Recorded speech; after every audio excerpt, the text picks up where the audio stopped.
दायित्वों का परिवर्तन ये केंद्रीय नेतृत्व के हाथ में है और केंद्रीय नेतृत्व पूरे देश में ये कैडर बेस्ड पार्टी है बीजेपी। केंद्रीय नेतृत्व कार्यकर्ता की उपयोगिता के अनुसार उसके पद का परिवर्तन, दायित्व का परिवर्तन करता रहता है। मैं एक वार्ड के अध्यक्ष के रूप में अपने जीवन की यात्रा को प्रारंभ किया था।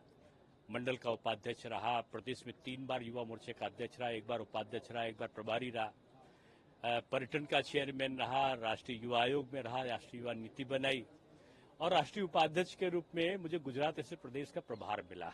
हरियाणा ऐसे प्रदेश में मुख्यमंत्री चयन के लिए पर्यवेक्षक के रूप में गया, राजस्थान के अध्यक्ष के लिए पर्यवेक्षक के रूप में गया और सदस्यता महाअभियान में माननीय अमित शाह जी के नेतृत्व में काम करने का अवसर मिलते हुए प्रभारी का दायित्व मिला और बीजेपी अमित शाह जी के नेतृत्व में दुनिया की सबसे बड़ी पार्टी बनी और वो सदस्यता अभियान का प्रभारी था मैं।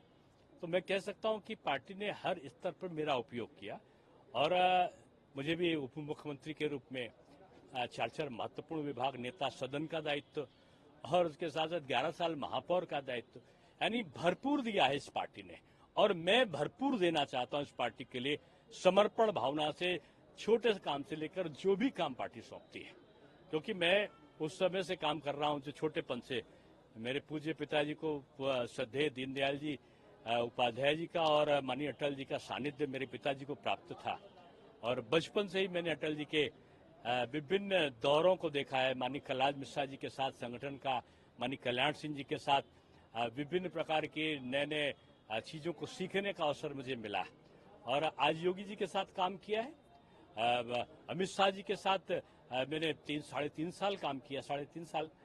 तो माननीय प्रधानमंत्री जी प्रभारी थे एक समय जब मैं युवा मोर्चे में काम कर रहा था, यानी माननीय आडवाणी जी, अटल जी, इन सबको बहुत करीब से देखने का और उनका सानिध्य और आशीर्वाद प्राप्त करने का अवसर मुझे मिला है।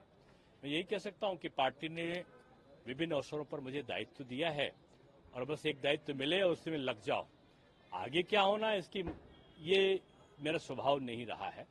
आगे पार्टी को सोचना है और पार्टी अलग अलग दायित्व देती जाती है। मैं यही कह सकता हूं कि आज एक नया दायित्व को ग्रहण करने की संभावनाएं जागृत हुई हैं, अच्छी तरीके से कर सकूं, यही ईश्वर से प्रार्थना है। 2024 लोकसभा चुनाव जो है वो काफी अहम माना जा रहा है इस बार, तो क्या कुछ लगता है, किस तरह की तैयारियां और क्या कुछ रणनीति? देखिए, भारत स्वर्णिम इतिहास की तरफ बढ़ रहा है। तरक्की के मामले में विदेश भारत से तुलना करने लगे हैं। अब तो चंद्रमा पे नहीं, सूर्य पर भी हमारा अभियान जारी है। हम विज्ञान के क्षेत्र में, रक्षा के क्षेत्र में, शिक्षा के क्षेत्र में, स्वास्थ्य के क्षेत्र में, कानून व्यवस्था के क्षेत्र में चहुमुखी विकास का द्वार खुला है मोदी जी के नेतृत्व में। मैं ये कह सकता हूं कि ये मोदी युग है और मोदी युग में तीसरी बार वो प्रधानमंत्री पिछले बहुमत से ज्यादा बने, ये हर कार्यकर्ता की इच्छा है और उन कार्यकर्ताओं की इच्छा के साथ मैं अपने आप को जोड़ता हूं। इसके साथ ही अहम भूमिका रखा उत्तर प्रदेश में, लेकिन समाजवादी पार्टी लगातार आरोप लगा रही है भारतीय जनता पार्टी पर। आज भी समाजवादी पार्टी के राष्ट्रीय सचिव द्वारा चुनाव आयोग को ज्ञापन दिया गया। उन्होंने ये बात कही है कि उनके द्वारा सत्ता की मशीनों का दुरुपयोग किया जा रहा है। अभी जब हारने वाले होते हैं तो इस प्रकार का वो देते हैं, तो जैसे पानी बरसने वाला होता है तो हवा में चील और गिद्ध मंडराते हैं, वैसे चुनाव में हारने वाले होते तो ये नेता अपना प्रत्यावेदन देने जाते हैं। मैं समझता हूं उनकी हार निश्चित है, घोषित चुनाव भी जीतेंगे और भारतवर्ष में सबसे बड़ा जो जीत का रिकॉर्ड है मोदी जी के नेतृत्व में तीसरी बार प्रधानमंत्री बनने का, वो भी बीजेपी ग्रहण करेगी। इसके साथ ही लोकतंत्र भारत को धीरे धीरे तानाशाही में बदल दिया जाए, एक राष्ट्र एक चुनाव पर समिति बनाने की ये नौटंकी भारत में संघीय ढांचों को खत्म करने का एक एजेंडा है। मैं समझता हूँ जब भी अच्छा काम होने लगता है तो कांग्रेस को उसमें एजेंडा नजर आता है और कांग्रेस अब नेतृत्व विहीन है।